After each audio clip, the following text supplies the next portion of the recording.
Welcome to Peter and Ruffy's Football Show for your daily fix of football chat. It's Friday. We'll look ahead to the weekend's fixtures across Scotland and the top league in England. The main talking points on tonight's programme: Celtic back their manager at this morning's AGM, but the board comes in for some heavy criticism. Falkirk chairman Dougie Henderson has called for a 16-team top-flight league, and Hearts say they won't break the bank to chase title success. Just a few of the topics we'll be discussing. Alan Ruff is alongside me, Peter Martin, and our boot-room guest, I'm delighted to say, is former Rangers midfielder Alex Rae.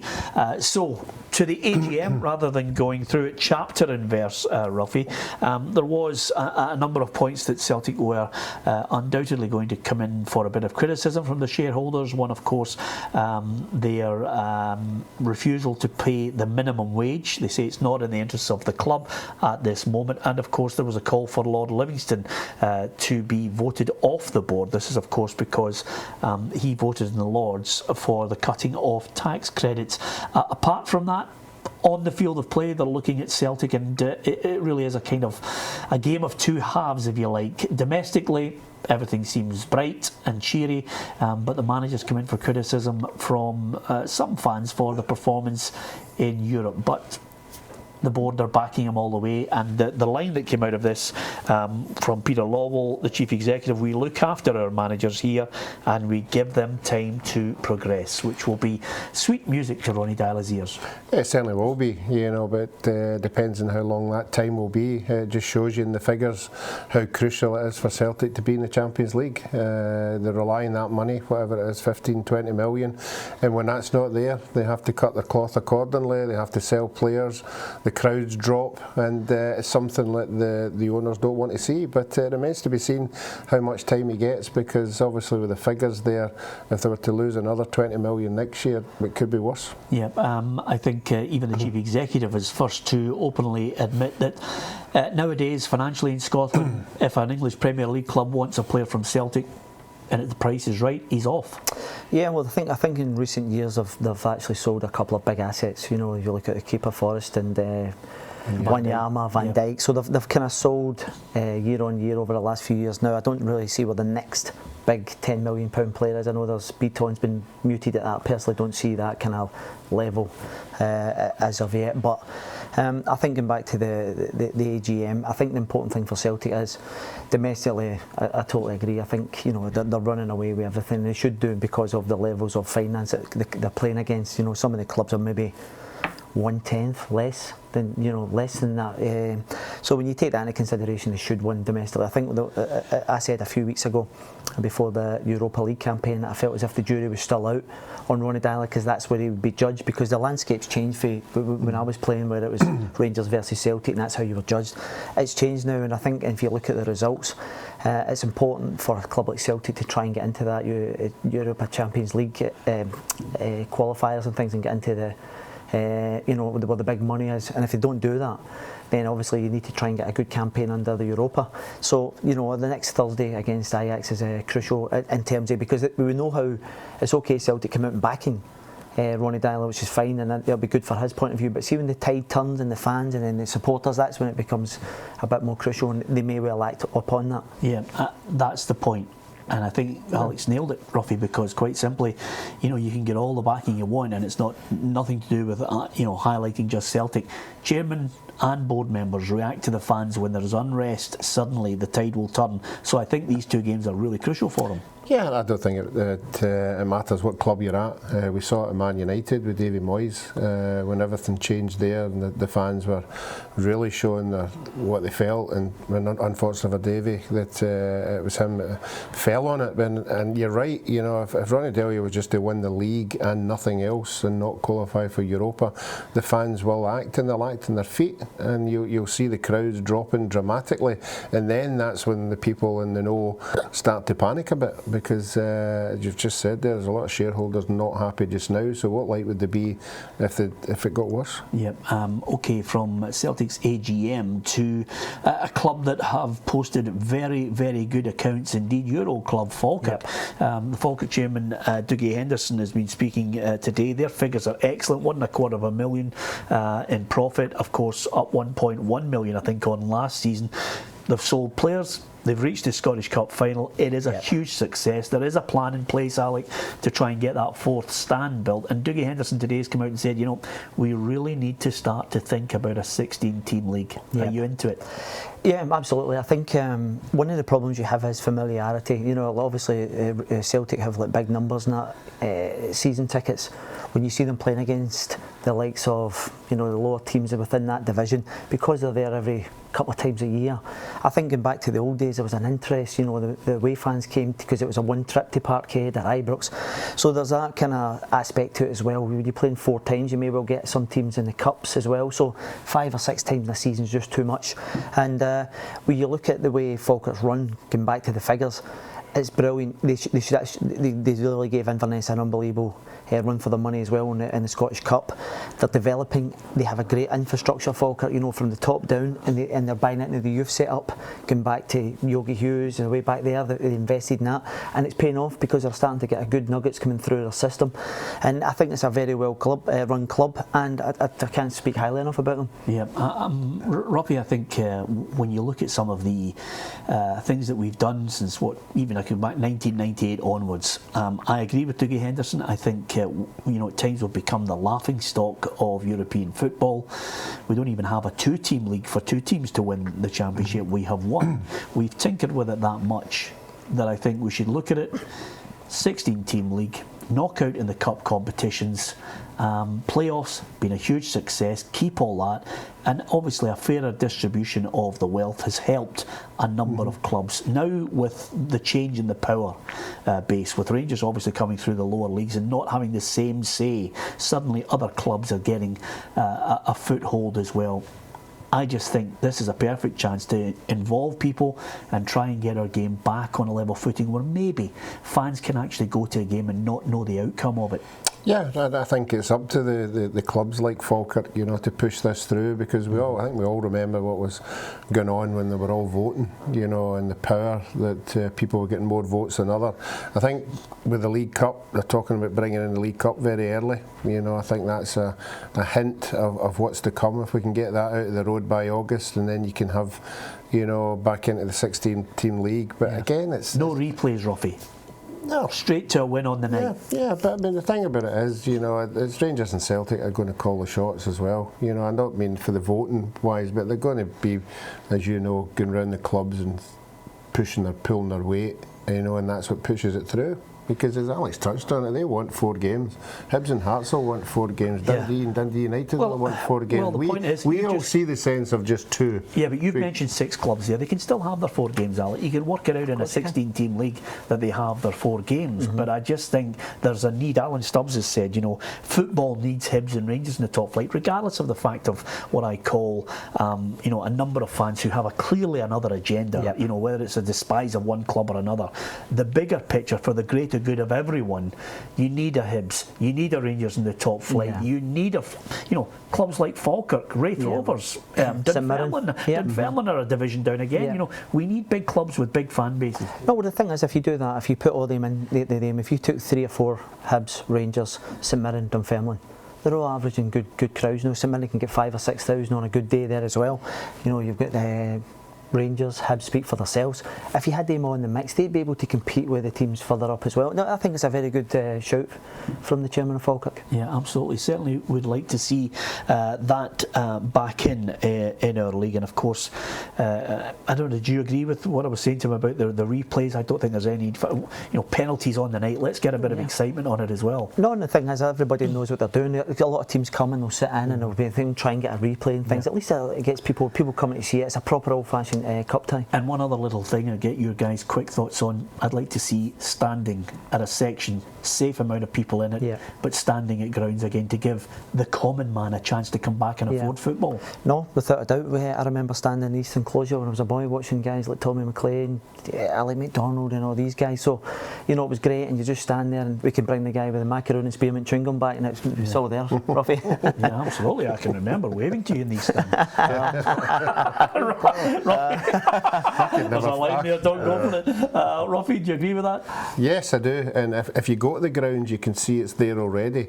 At Motherwell, they've got the wee corner. You know, they would all want to go and stand. You know, and most of the other clubs as well have wee segments. Hamilton have their wee corner, and it would be great. I think it would add something to the game. Yeah, absolutely. Of course, you can give us your view at Peter and Ruffy on Twitter, facebook.com/Peter and Ruffy, and you can also go on peterandruffy.com and give us your view on that. And let's not forget, also join us if you love your football. Get out and support Scottish football. Get to a game. If not, join us tomorrow at 2 o'clock on STV to give you the best of the football and all the action from across all the divisions.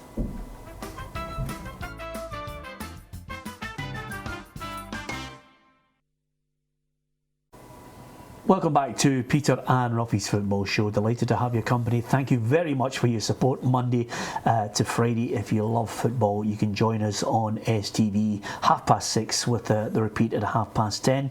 Alan Ruff is alongside me, Peter Martin. I'm delighted our bookroom guest is the former Rangers midfielder Alex Rae. I do say Rangers, there was Wolves and Sunderland, Falkirk in there, Millwall as well, and I'm sure a few other clubs that I've missed out.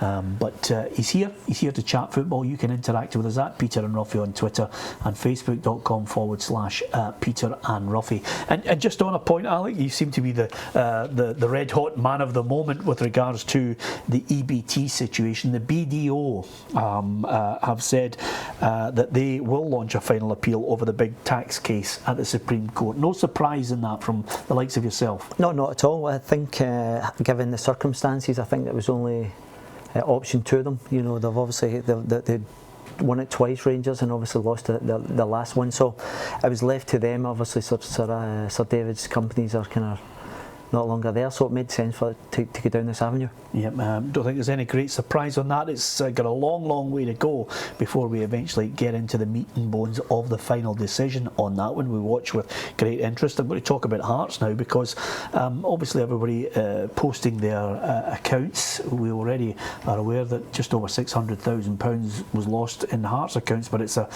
stable company. They've reduced their debt considerably, and Anne Budge and the board really have Hearts going in the right direction. Interestingly enough, and here's a point which I think is a sensible approach these days and changed from maybe 20 years ago, Hearts have said they won't jeopardise their financial position and break the bank to chase title success in the January transfer window, which, some people, because you're a fan, you'll look and you'll say, come on, push the board out, get one or two players and we could maybe challenge Celtic here.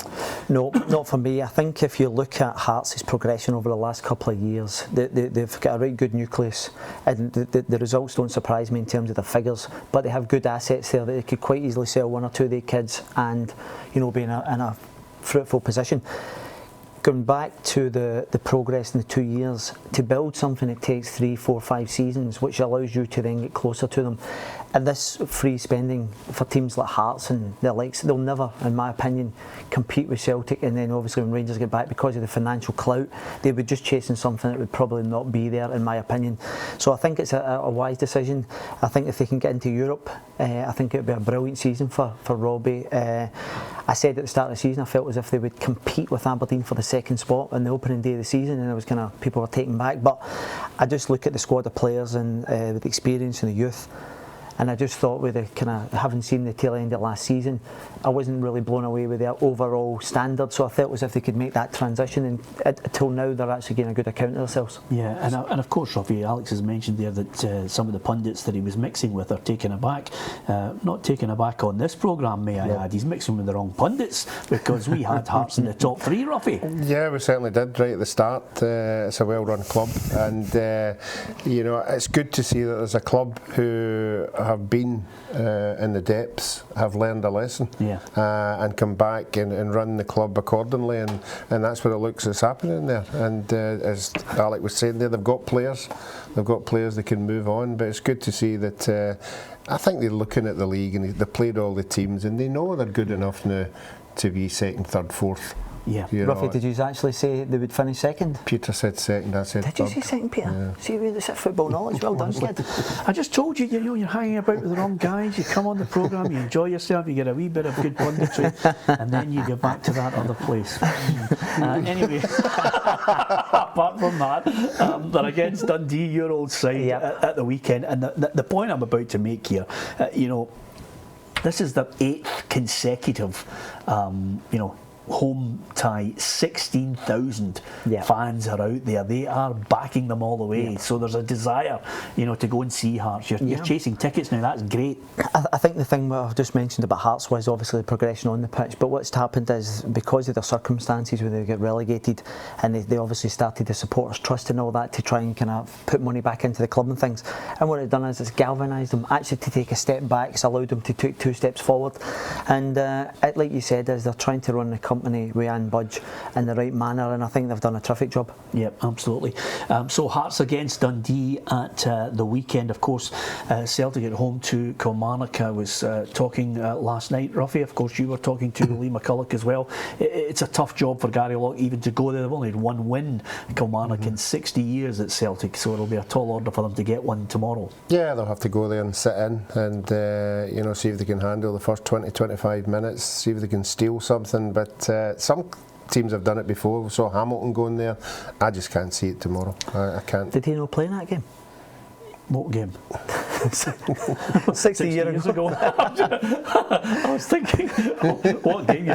Listen, we try and narrow it down to ones that he's won as well, but not that one. Celtic Kilmarnock. The other one I was going to get your thoughts on, of course, was Dundee United. Mixer Patalainen's got a job to try and get them away from the bottom of the table. Gavin Gunning's been brought in till the end of the season in a short-term deal, chance to win himself maybe a longer-term deal there. And they're against St Johnstone. Yep, I think it'll be a tough game for tomorrow. I think St Johnstone's got a little bit of momentum. I seen Dundee United several weeks ago, and I was really blown away in which I think Kilmarnock were up there, and that was the start of Kilmarnock's good run, and I couldn't believe how light they were.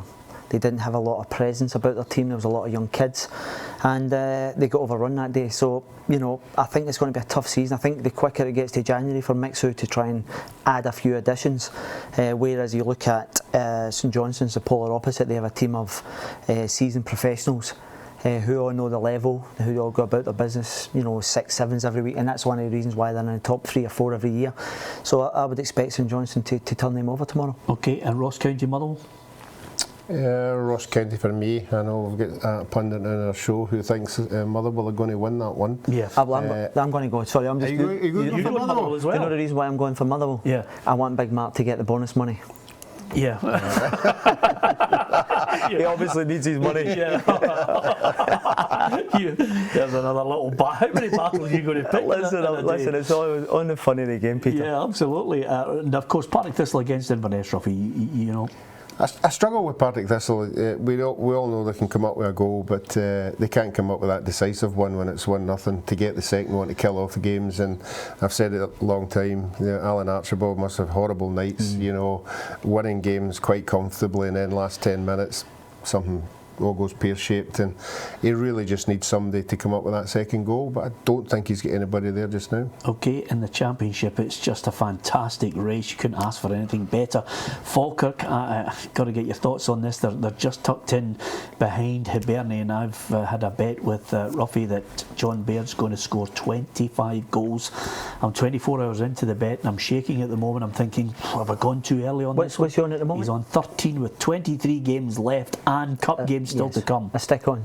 Yeah. 25, your money's safe. Yeah, that's fantastic. Thrown in the cup games. It was league games only. He's thrown in cup games only. He scored 13 in all competitions when I made the bet, so he scored 2 in the cup games. I've been drawn in. You've got to get the terms and conditions. Playing in the Championship, give him a break. But anyway, it's nip and tuck. I mean, I need him to do all these stretches and not get caught out. What about this race? The Rangers and Hibs have said they're in the entertainment game, it is a good race. No, it's brilliant. I think obviously Hibs winning at Easter Road has given them a little bit of momentum. I think if they lost it, I know Alan says that it wouldn't have been won and lost in November, but for me it's finished if they went 11 points ahead. However, there's a wee bit of momentum. It's down to 2 points now, all being Rangers have a game in hand, and I think it'll probably boil down to the head-to-heads. And the reason why I say that is I don't think the other teams have enough quality to take points off the Hibs and Rangers over the course of the season, so I think it'll be the head-to-head. Yeah, and over and above that, how significant will it be to hold on to players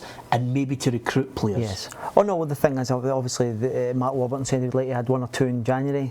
There's obviously a loan just been put into the club to get them through to the season's end. So it'll be interesting to see whether they actually speculate accumulate, but that may well be depending on the points and the situation come January. Yeah, of course, and again at Hibernian, I would imagine it's a slightly different situation. They don't have to spend huge amounts of money. Alan Stubbs will look at the players he's got there. He's got enough in the striking department now. He just has to make sure that nobody comes in with a tempting offer for Jason Cummings. Yeah, and I would be surprised if they spent in. I think the board have backed him, and I think he's happy with what he's got, particularly midfield. He's now got 3 strikers up front.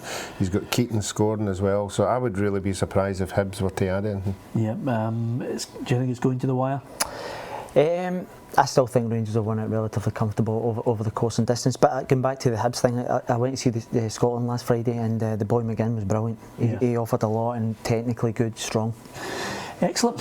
Great chat as ever with Alex Rae. You need a wee bit of dig on the show. It doesn't get any better in the midfield, Alex. If he hasn't picked a fight with you, we'll get him back on again to pick another one. Thanks to Alex Rae. Thanks to Ruffy. Join us tomorrow at 2 on STV if you can. Good night.